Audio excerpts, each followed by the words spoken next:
अजो अपि सन्नव्यव आत्मभूतानामीश्वरः अपि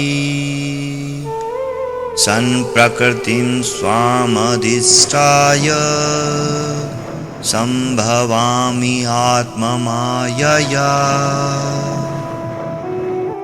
कृष्ण कहते हैं, यद्यपि मैं अजन्मा तथा अविनाशी हूँ और यद्यपि मैं समस्त जीवों का स्वामी हूँ, तो भी प्रत्येक युग में मैं अपने आदि दिव्य रूप में प्रकट होता हूँ।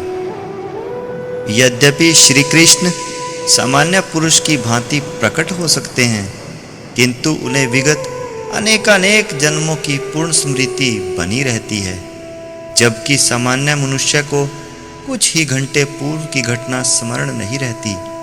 यदि कोई पूछे कि एक दिन पूर्व इसी समय तुम क्या कर रहे थे, तो सामान्य व्यक्ति के लिए इसका तत्काल उत्तर दे पाना कठिन होगा।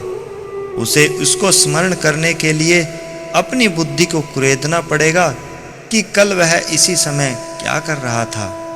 फिर भी लोग प्राय अपने को ईश्वर या कृष्ण घोषित करते रहते हैं। मनुष्य को ऐसी निरर्थक घोषणाओं से भ्रमित नहीं होना चाहिए। भगवान कहते हैं कि वे अपने ही शरीर में प्रकट होते हैं। वे सामान्य जीव की भांति शरीर परिवर्तन नहीं करते। इस जन्म में बद्ध जीव का एक प्रकार का शरीर हो सकता है, किंतु अगले जन्म में दूसरा शरीर रहता है।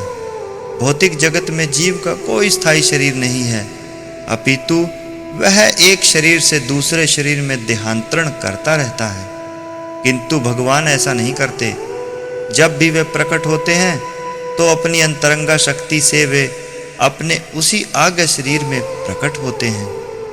यद्यपि वे अपने उसी दिव्य शरीर में प्रकट होते हैं और ब्रह्मांड के स्वामी होते हैं, तो भी ऐसा लगता है कि वे सामान्य जीव की भांति प्रकट हो रहे हैं। भगवान कृष्ण बालपन से कुमारावस्था तथा कुमारावस्था से तरुणावस्था प्राप्त करते हैं, किंतु आश्चर्य तो यह है कि वे कभी युवावस्था से आगे नहीं बढ़ते। कुरुक्षेत्र युद्ध के समय उनके अनेक पौत्र थे, या दूसरे शब्दों में वे भौतिक गणना के अनुसार काफी वृद्ध थे। फिर भी वे 20-25 वर्ष के युवक जैसे लगते थे। हमें कृष्ण की वृद्धावस्था का कोई चित्र नहीं दिखता, क्योंकि वे कभी भी हमारे समान वृद्ध नहीं होते। यद्यपि वे तीनों काल में, भूत, वर्तमान तथा भविष्य काल में सबसे वयोवृद्ध पुरुष हैं।